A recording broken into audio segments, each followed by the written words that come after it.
Good morning, students. Today we start our next chapter of class 12th geography, and the name of the chapter is the world population, distribution, density, and growth. Dear students, stay at home, stay safe.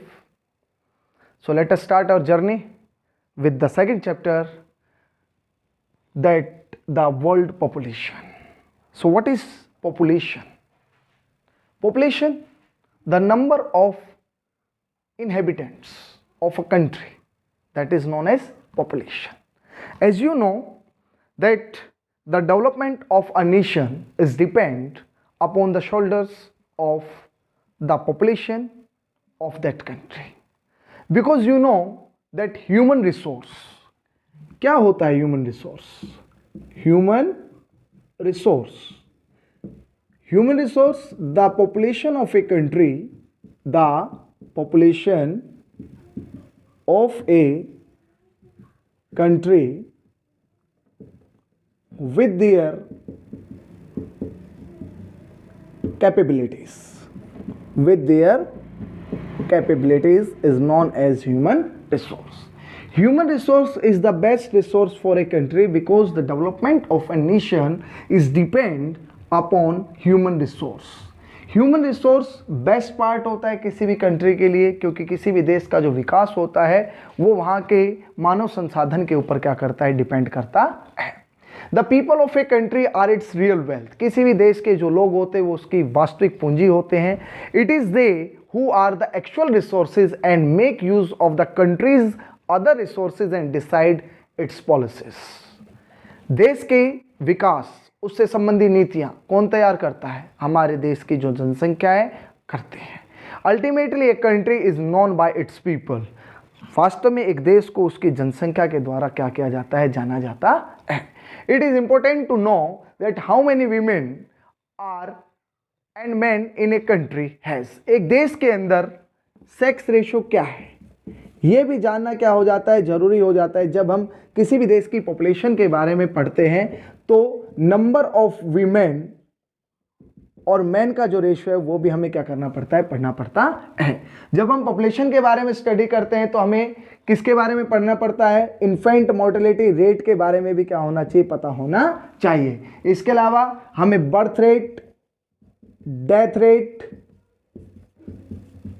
ये सारी जो क्या है topics हैं, ये हम इसके अंदर क्या करेंगे, इस चैप्टर के अंदर क्लियर करेंगे. क्योंकि कितनी जनसंख्या है, क्या लाइफ एक्सपेक्टेंसी है, what do mean by life expectancy? The average life span of a person at the time of his birth, that is known as life expectancy. ये सारे जितने भी मैंने यहाँ पर क्या लिखे हैं, फीचर्स लिखे हैं, ये सारे रिलेटेड किससे होते हैं? पॉपुलेशन से क्या होते हैं, रिलेटेड होते हैं. और हम आगे ये भी सीखेंगे कि किस तरीके से ये जितने भी आपके फीचर्स हैं ये डिसाइड करते हैं किसी भी देश की, कंट्री के डेवलपमेंट को. The world at the beginning of the 21st century recorded the presence over 6 billion population. जब 21वीं सदी की शुरुआत हुई उस समय पृथ्वी की जो जनसंख्या थी वो 6 अरब हो चुकी थी. We shall discuss the pattern of their distribution and density here. हम इसकी डेंसिटी के बारे में पढ़ेंगे, इसके डिस्ट्रीब्यूशन के बारे में पढ़ेंगे.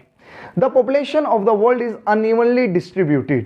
अब देश के जो पूरे विश्व की जनसंख्या है वो कहीं पर ज़्यादा है और कहीं पर क्या है, कम है, इसलिए अनइवनली डिस्ट्रीब्यूटेड. जिसके बहुत से फैक्टर्स होते हैं, ज्योग्राफिकल फैक्टर होते हैं, इकोनॉमिक फैक्टर होते हैं, सोशल फैक्टर होते हैं, पॉलिटिकल फैक्टर होते हैं, हिस्टोरिकल फैक्टर होते हैं, जिसके कारण से जो पॉपुलेशन है वो क्या होती है, अनइवनली क्या होती है, डिस्ट्रीब्यूटेड होती है. अगर हम बात करें the term population distribution, the refers to the way people are spread over the earth surface. Population distribution का मतलब क्या है? It refers to the way are that people are spaced over the earth surface, कि पूरी पृथ्वी के तल पर मनुष्य किस तरह से फैले हुए हैं उसको हम क्या कहते हैं, पॉपुलेशन डिस्ट्रीब्यूशन कहते हैं. और पॉपुलेशन डिस्ट्रीब्यूशन के बहुत से क्या होते हैं, फैक्टर्स होते हैं जो उसको क्या करते हैं, अफेक्ट करते हैं. Broadly 90% of the world population lives in about 10% of its area. पूरे लैंड एरिया के 10% पर पूरे वर्ल्ड की कितनी परसेंट पॉपुलेशन लिव कर रही है? 90% जो पॉपुलेशन है वो क्या कर रही है, लिव कर रही है. अगर हम टॉप 10 कंट्रीज की बात करें, the top 10 most populous country of the world contribute about 60% population. 10 country के पास कितनी परसेंट पॉपुलेशन है प्यारे बच्चों? 60% जो पॉपुलेशन है। अब इनमें कौन कौन से कंट्री है? मेजर कंट्री आपका क्या हो जाएगा? सबसे पहले चाइना हो गया, फिर कौन सा हो गया आपका? इंडिया हो गया, फिर आपका कौन सा होगा? United States of America. List दी हुई है आपके पेज नंबर 8 के ऊपर, जो टॉप 10 कंट्रीज है जिनके पास क्या है? 60% पॉपुलेशन है। और इन 10 कंट्रीज में से 6 कंट्रीज आपके कौन से कॉन्टिनेंट से आते हैं? आपके एशिया कॉन्टिनेंट से आते हैं। और एशिया कॉन्टिनेंट के बारे में जॉर्ज बी क्रेसे ने एक बात कही है, that Asia has many places where people are few. Asia में कुछ ऐसे स्थान है जहां बहुत कम लोग रहते हैं, and a few places where people are very many. और कुछ ऐसे स्थान है जहां पर क्या रहते हैं? बहुत ज्यादा लोग रहते हैं। तो जॉर्ज बी क्रेसे ने डिफाइन किया है पॉपुलेशन डिस्ट्रीब्यूशन को एशिया की। एशिया के अंदर कुछ ऐसे स्थान है जहां पर जनसंख्या क्या है? बहुत कम है, और कुछ ऐसे स्थान है जहां पर क्या है? जनसंख्या बहुत अधिक है। तो ये शो करता है अनइवन डिस्ट्रीब्यूशन ऑफ पॉपुलेशन को। तो अब आपको समझ में आ गया होगा कि डिस्ट्रीब्यूशन ऑफ पॉपुलेशन क्या होता है। Distribution of population is the way that to show the people are spread over the earth surface, कि पृथ्वी के तल पर मनुष्य किस तरीके से क्या है? फैलाव के अंदर है, किस तरह बसे हुए हैं। ये क्या होता है? पॉपुलेशन डिस्ट्रीब्यूशन होता है। नेक्स्ट टॉपिक आता है आपका, वो आता है आपका पॉपुलेशन डेंसिटी। क्या आता है? Density of population. तो अब इसके बारे में हम क्या करेंगे? स्टडी करेंगे कि डेंसिटी ऑफ पॉपुलेशन क्या है। In common way we can say the density of population, the number of people living in per square unit area, उससे हम क्या कहते हैं? पॉपुलेशन डेंसिटी कहते हैं। क्या कहते हैं? Population density. तो नेक्स्ट जो टॉपिक है वो हम क्या पढ़ेंगे? Population density. पॉपुलेशन डेंसिटी, इसको मैं कॉमन एक डेफिनेशन लिख रहा हूं, नंबर ऑफ पीपल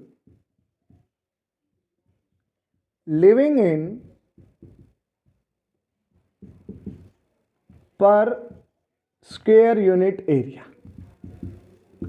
और इस पर स्क्वायर यूनिट एरिया को हम किसके अंदर? किलोमीटर के अंदर क्या करते हैं? रिप्रेजेंट करते हैं। डेंसिटी ऑफ पॉपुलेशन, जनसंख्या घनत्व क्या होता है? Each unit of land has limited capacity to support people living on it. अलग अलग स्थान की अपनी कैपेसिटी होती है। जैसे हमारी वजन उठाने की कैपेसिटी होती है, तो लैंड पार्ट की अपनी अपनी कैपेसिटी होती है कि वो कितने प्रेशर को, पॉपुलेशन के प्रेशर को क्या कर सकता है? झेल सकता है। Hence, it is necessary to understand the ratio between the numbers of people to the size of land. तो ये किसको रिप्रेजेंट करता है? Number of people ratio size of land. Size of land को क्या करता है? रिप्रेजेंट करता है। इसी को क्या कहते हैं? पॉपुलेशन डेंसिटी कहते हैं। This ratio is the density of population. It is usually measured in person per square kilometer. इसको कैसे मेजरमेंट किया जाता है? पर्सन पर स्क्वायर किलोमीटर के अंदर क्या किया जाता है? मेजरमेंट किया जाता है। इसका एक क्या है? आपका एक फॉर्मूला है, डेंसिटी ऑफ पॉपुलेशन। इसको किस फॉर्मूला से हम क्या कर सकते हैं? कैलकुलेट कर सकते हैं। तो इसको सबसे पहले हमें क्या लेना पड़ेगा? ऊपर क्या लेंगे हम? पॉपुलेशन। और अगर हम पॉपुलेशन को डिवाइड कर देते किससे बच्चों? एरिया से, तो हमारे पास जो रिजल्ट आएगा वो हमारा क्या होगा? पॉपुलेशन डेंसिटी होगा। क्या होगा? Population density. फॉर एग्जांपल मान लेते हैं कोई एक कंट्री है ए कंट्री, ए कंट्री है, ठीक है, और उसका जो 100 स्क्वायर किलोमीटर क्या है? एरिया है। कितना एरिया है? एरिया हम यहां पर लेंगे 100 किलोमीटर स्क्वायर, ठीक है। और वहां की अगर हम पॉपुलेशन को देखते हैं, पॉपुलेशन जो है वो आपकी वो कितनी है? हम मान लेते हैं 1,50,000। 1,50,000। A country has area of 100 kilometre square, population is 1,50,000।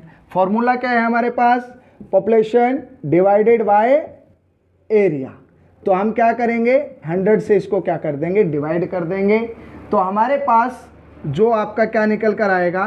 जो आपका रिजल्ट निकल के आएगा वो कितना आएगा, वो आएगा 1500 पर्सन पर स्क्वायर किलोमीटर, पर स्क्वायर किलोमीटर। ये उस कंट्री का क्या होगा, पॉपुलेशन डेंसिटी। इंडिया का जो पॉपुलेशन डेंसिटी है अकॉर्डिंग टू 2011 सेंसस 382 पर्सन पर स्क्वायर किलोमीटर। हमारे देश का जो जनसंख्या घनत्व है 2011 की जनगणना के अनुसार वो कितना है, 382 पर्सन।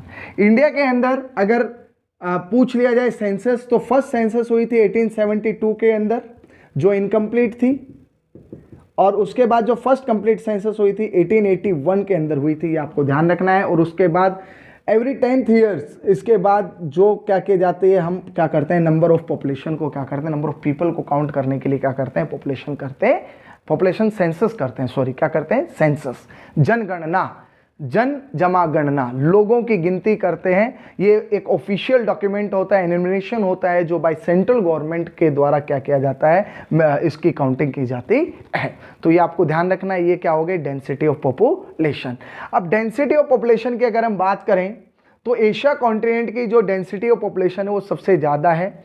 जो टेबल 2.1 जो आपके पेज नंबर 9 पे दी हुई है उसमें आपके कॉन्टिनेंट्स दे रखे हैं, उसमें एशिया कॉन्टिनेंट के अंदर जो आपका लैंड एरिया है और जो डेंसिटी है 146 दी हुई है, और वर्ल्ड शेयर इन परसेंटेज, तो पॉपुलेशन का लगभग 60% जो हिस्सा है वो किसके अंदर रह रहा है, आपके एशिया कॉन्टिनेंट के अंदर रह रहा है। तो आपको ये समझ में आ गया होगा कि what is population density, number of people living in per square unit area.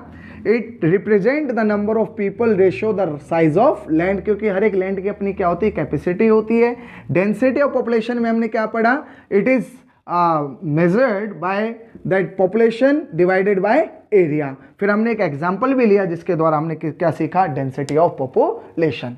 तो डियर स्टूडेंट ये क्या था अपना, पॉपुलेशन डेंसिटी था। अब जो नेक्स्ट आपका क्या है टॉपिक है वो है factors affecting the distribution of population, कि वो कौन कौन से फैक्टर्स हैं जो पॉपुलेशन के डिस्ट्रीब्यूशन को क्या करते हैं, अफेक्ट करते हैं। लेट अस स्टार्ट करते हैं नेक्स्ट टॉपिक कि what are the factors which affecting the distribution of population.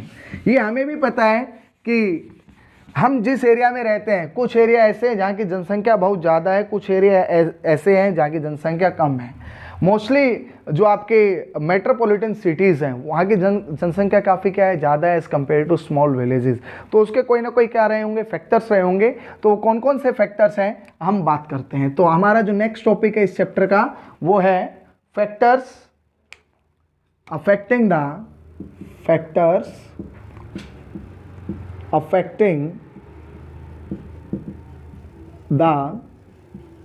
Distribution of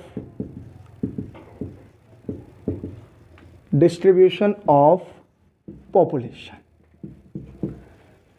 किस जगह पर जनसंख्या ज़्यादा होगी, किस जगह पर कम होगी, ये कुछ फैक्टर्स होते हैं जो क्या करते हैं, डिसाइड करते हैं। तो सबसे पहले जो फैक्टर हम पढ़ेंगे वो है बच्चों ज्योग्राफिकल फैक्टर। कौन सा फैक्टर है बेटा, ज्योग्राफिकल फैक्टर्स।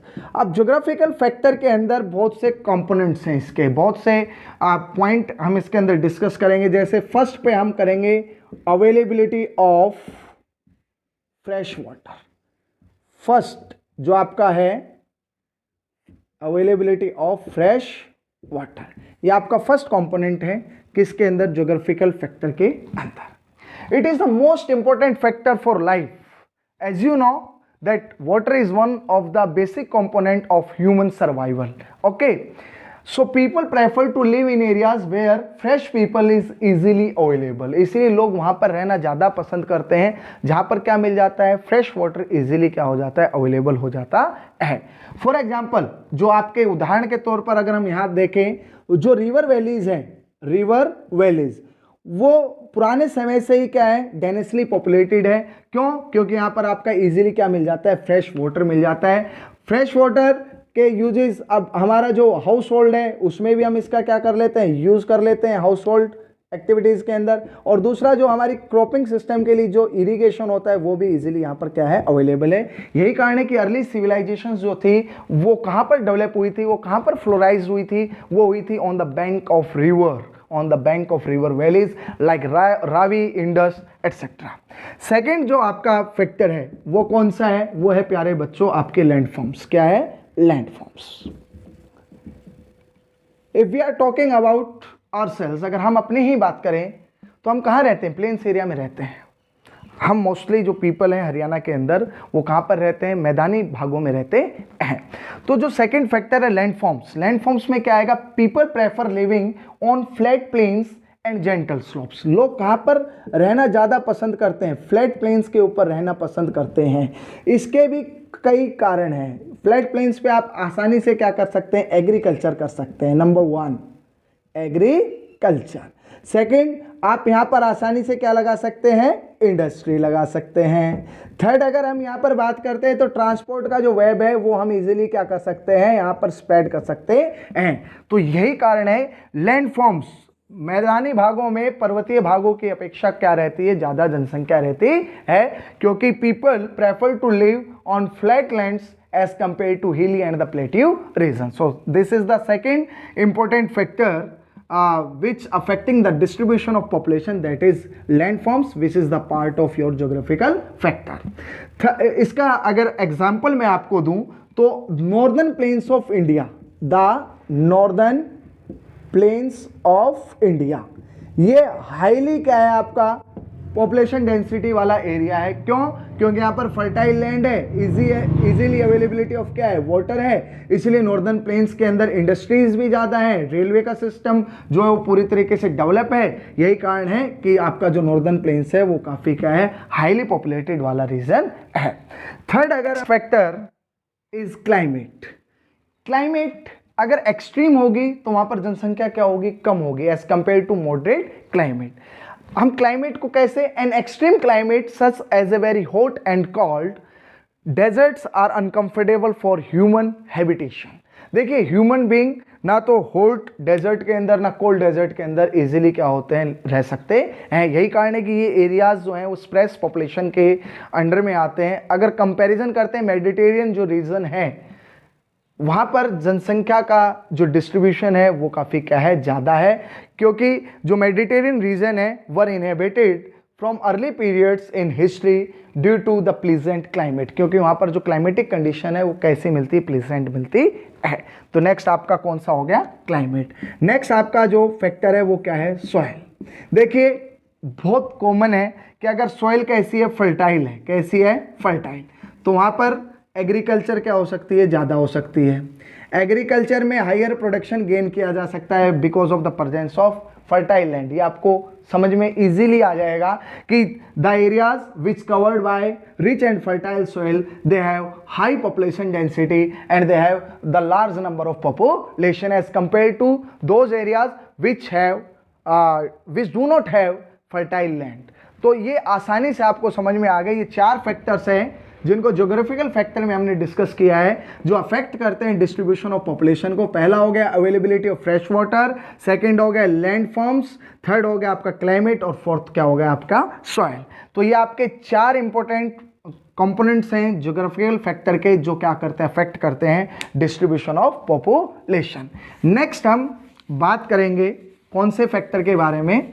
वो है हमारा इकोनॉमिक फैक्टर्स। कौन सा फैक्टर्स है? इकोनॉमिक फैक्टर्स, जो क्या करता है? अफेक्ट करता है डिस्ट्रीब्यूशन ऑफ पॉपुलेशन। तो नेक्स्ट फैक्टर कौन सा हम लिखेंगे? Economic factor. अब आर्थिक कारण कौन कौन से हैं जिसके कारण से आपका क्या होता है? जो आपका डिस्ट्रीब्यूशन ऑफ पॉपुलेशन होता है वो अफेक्ट होता है।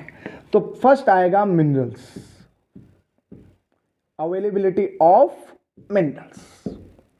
कुछ एरियाज ऐसे हैं, जैसे हमारा प्लेट्यू रीजन है, द ग्रेट पेनिनसुलर प्लेट्यू, वहाँ पर रिच सोर्स ऑफ क्या होते हैं? मिनरल्स होते हैं। यही कारण है कि जो पेनिनसुलर पार्ट है वहाँ पर जो हायर पॉपुलेशन कॉन्सेंट्रेशन है वो क्या है? किस रीजन से है? Due to the presence of minerals, due to the presence of minerals.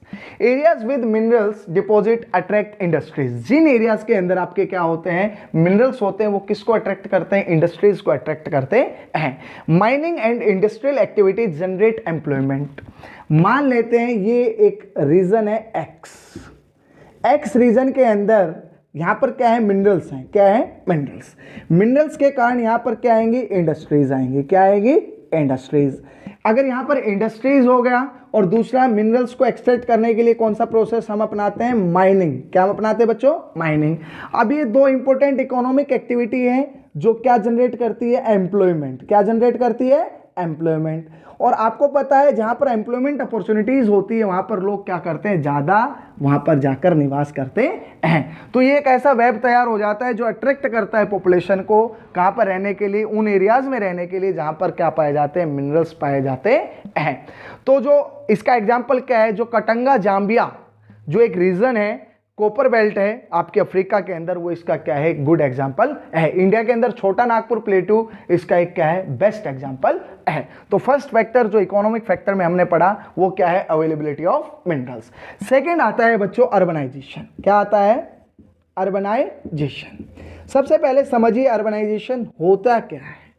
The movement of people from rural area to urban area, that is known as urbanization. Why people are moving from rural area to urban area? Because there is push factor which is found in rural area and there is pull factor which is found in the urban area. Urban areas में employment opportunities ज़्यादा है, living standard की जो condition है वो काफ़ी क्या है, अच्छी है। वहाँ पर एजुकेशन है, आपकी इंडस्ट्रीज हैं, हेल्थ फैसिलिटीज हैं। That's the reason people are moving from rural area to urban area because of the pull factor which is present in which area, in the urban area. तो second आपका कौन सा है, urbanisation.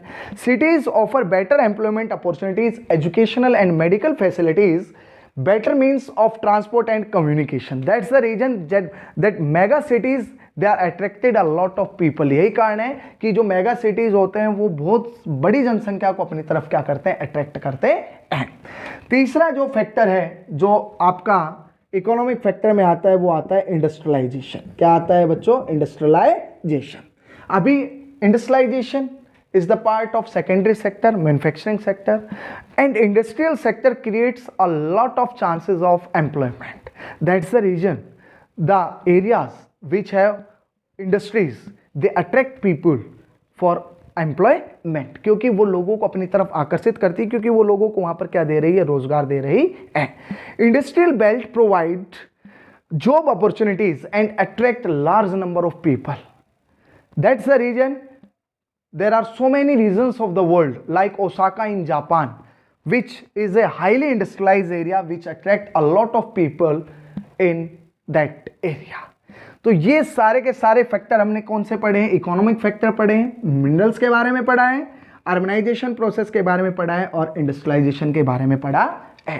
Next जो factor आता है वो आपका कौन सा फैक्टर आएगा, वो आएगा सोशल एंड आपका कल्चरल फैक्टर। तो नेक्स्ट जो फैक्टर है जो अफेक्ट कर रहा है वो कौन कौन सा है, अभी हमने दो तो डिस्कस कर लिए हैं, ज्योग्राफिकल कर लिया है, इकोनॉमिक। जो नेक्स्ट फैक्टर है जिसके ऊपर अभी हम डिस्कस करने वाले हैं वो है आपका सोशल एंड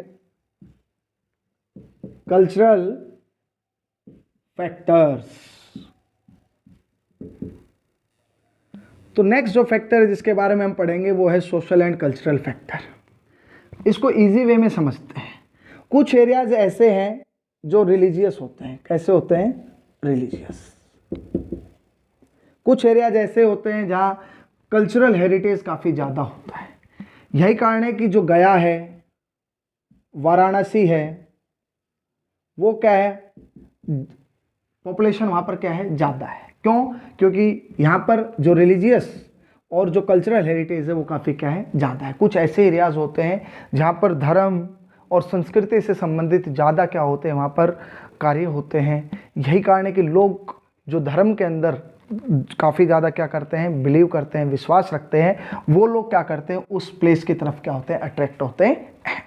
तो इन social and cultural factor some places attract more people because they have religious or cultural significance. That's the reason कि गया और वाराणसी जैसे जो आपके क्षेत्र हैं वो वहाँ पर क्या रहती, ज़्यादा पॉपुलेशन रहती है। In the same way people tend to move away from places where there is social and political unrest. Social and political unrest. मैं आपको एक एग्जांपल देता हूं कश्मीरी पंडित का। कश्मीरी पंडित जिनको फोर्सली माइग्रेट करा दिया गया क्योंकि वहां पर क्या था, पॉलिटिकल अनरेस्ट था। So many people they left Jammu and Kashmir, so many Kashmiri Pandit they left their origin places, their motherland and shifted to the different parts of the country। एक एग्जांपल सिंपल सा और दूंगा कि तिब्बत से आपके क्या आए थे, दलाई लामा आए थे, वहां के जो रिलीजियस लीडर है Dalai Lama, because of China. Okay, 1959 में ये इंडिया के अंदर आए, इन्होंने पॉलिटिकल एजिलम मांगी। इनके भारत आने का कारण क्या था, इनके भारत आने का कारण था political unrest because of the presence of China in the autonomous region of China. Okay, Tibet एक ऑटोनोमस रीजन है, चाइना का आज भी है, उसकी अपनी स्वतंत्रता है, लेकिन उसको अनेक्स कर रखा है किसके द्वारा, चाइना के द्वारा। मैंने दलाई लामा का एग्जांपल किस लिए दिया कि उस व्यक्ति ने अपने देश को छोड़ा और दूसरे देश के अंदर जो एजिलम मांगी, उसका कारण क्या था, पॉलिटिकल अनरेस्ट था। कई बार सोशल कारणों से, सामाजिक कारणों से भी क्या करते हैं लोग, एक स्थान को छोड़कर कहां चले जाते हैं, दूसरे स्थान पर चले जाते हैं। तो सोशल और कल्चरल फैक्टर काफी क्या करते हैं, इंपॉर्टेंट रोल क्या करते हैं, प्ले करते हैं। So dear students, today we discuss about that what is population, what is the role of population in the development of a country, okay, and then we discuss that population density and what are the factors affecting the distribution of population। पूरी video को शुरू से last तक देखना है। Video अच्छी लगे तो वीडियो को लाइक और चैनल को क्या करना है, सब्सक्राइब करना है। जय हिंद, जय भारत।